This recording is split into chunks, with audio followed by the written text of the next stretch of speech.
Oke, selamat datang semuanya di pembahasan khusus kita tentang Olimpiade Sains Nasional atau OSN untuk tahun 2026. Nah, kita bakal bedah tuntas semua yang perlu kamu tahu buat memulai perjalanan yang seru banget ini. Kira-kira siap nggak nih jadi juara Sains Indonesia selanjutnya? Karena ini tuh lebih dari sekadar kompetisi biasa loh. Anggap aja ini sebuah petualangan buat nemuin bibit-bibit paling cemerlang di seluruh Indonesia. Dan siapa tahu ya kan, bisa jadi itu kamu. Jadi, apa sih sebenarnya tujuan besar di balik semua ini? Apa sih impian yang pengen dicapai lewat OSN? Yuk kita lihat bareng-bareng. Kalau kita lihat dari tujuan resminya, ini jelas banget OSN itu bukan cuma soal menang kalah atau dapat medali.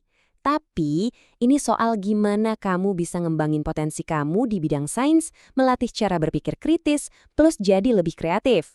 Intinya, semua ini adalah bekal buat nyiapin kamu jadi pemimpin masa depan untuk Indonesia Emas 2045. Keren kan? Nah, sekarang kamu mungkin penasaran kan? Gue bisa ikutan nggak ya? Oke, pertanyaan bagus. Yuk kita cari tahu siapa aja yang bisa ikut dalam tantangan ini.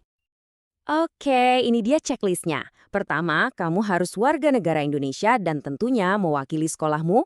Terus, untuk SD atau MI, kamu harus kelas 4 atau 5.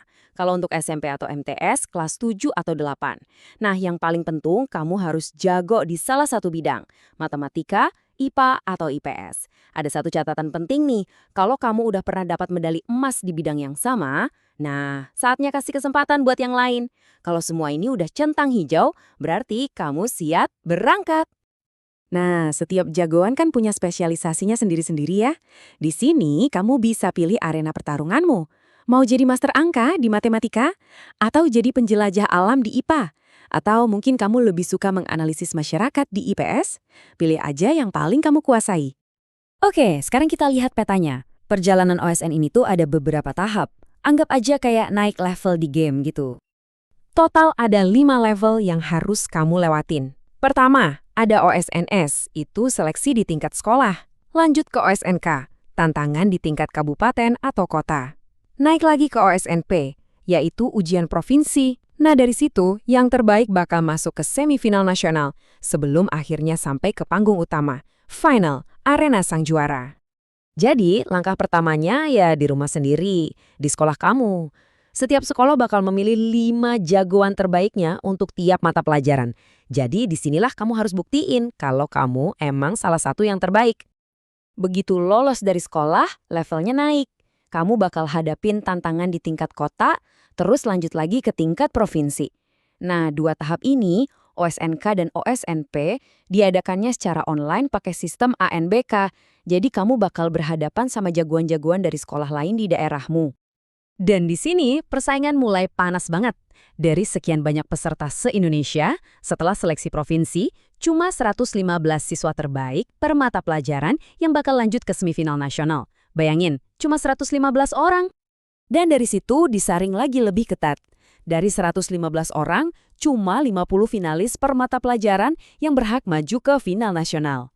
Nah, ini dia puncaknya. Finalnya diadakan secara offline alias tatap muka. Disinilah sang juara sejati bakal ditentukan.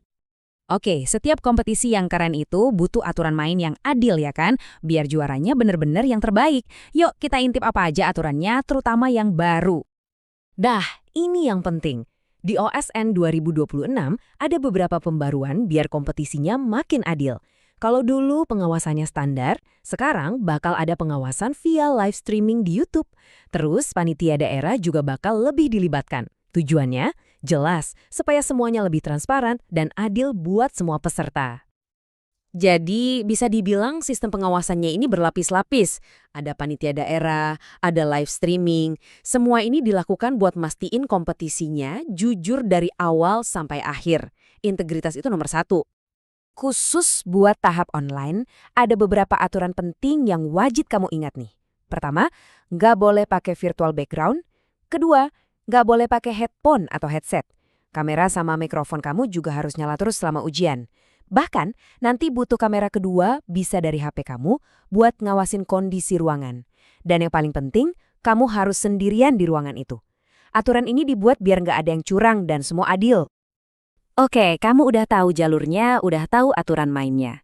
Sekarang waktunya kita lihat jadwalnya, biar kamu bisa siap-siap dari sekarang. Nah, ini dia tanggal-tanggal pentingnya. Langsung catat ya. Pendaftarannya dibuka bulan Februari 2026. Terus, OSN tingkat kota atau OSNK di bulan Juni. Sebulan kemudian, di bulan Juli, ada OSN tingkat provinsi atau OSNP. Dan puncaknya, semifinal sama final bakal digelar di bulan Agustus. Jangan sampai kelewatan. Jadi, perburuan untuk mencari juara OSN 2026 udah dimulai. Pertanyaannya, apakah kamu orang yang bakal jawab panggilan ini? Coba deh ngobrol sama guru kamu. Mulai siap-siap dari sekarang dan ambil langkah pertama di perjalanan yang luar biasa ini. Semangat ya, semoga berhasil.